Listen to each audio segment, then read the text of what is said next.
I knew that when I signed on the dotted line, so to speak, that Afghanistan was going on, and that the chance of me going there as an RAF gunner was almost inevitable. Well, I personally wasn't actually sure what it was all about. You always assume the RAF is just airplanes and not the regiment, so it was a bit scary. It was 3 months into my tour of duty that we actually were in our first IED contact, and it really sent home that, you know, that it's quite dangerous out there, you know, stuff can happen.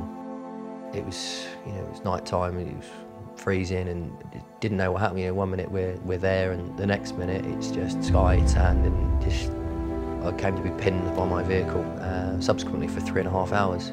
In some aspects I actually thought that was it, I'm a goner here.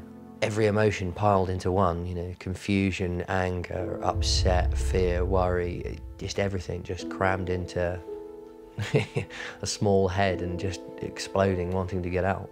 This gentleman came to the front door and he explained what had happened.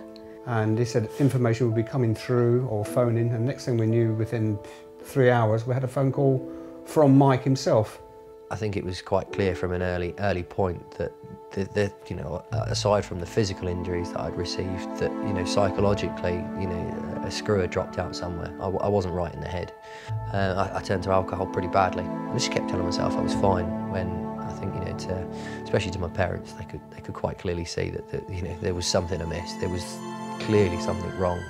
It was, you know, my problem. I was dealing with it, which, looking back at it, is the worst way in the world.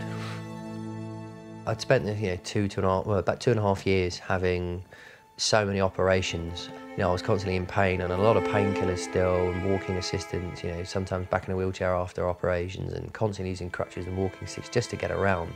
Eventually, we actually turned down and sat down with Michael, and I think between us, we sat down and talked about it and think, well, would it not be better to have it off?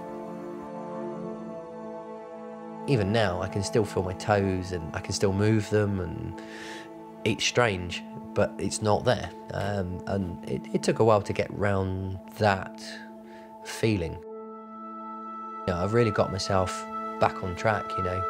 I work for the ambulance service, I work for South East Coast Ambulance. I'm the first amputee frontline in the country. You know, the Benevolent Fund were there when I was first injured. They were there during my injury, and now I'm out of the military. Here they are again going, you know, how can we help you? And, you know, they're helping me towards my degree to become a full paramedic and become the first paramedic frontline in the UK. He's turned out to be a very responsible adult. With the help and the mental support that the Ben Fund gave him, really helped, I think, made him sort of snap out of himself and realise that he's got to go ahead and carry on with his life. I think I wouldn't be the situation I am now without the help and the assistance that they've offered and are continuing to offer me.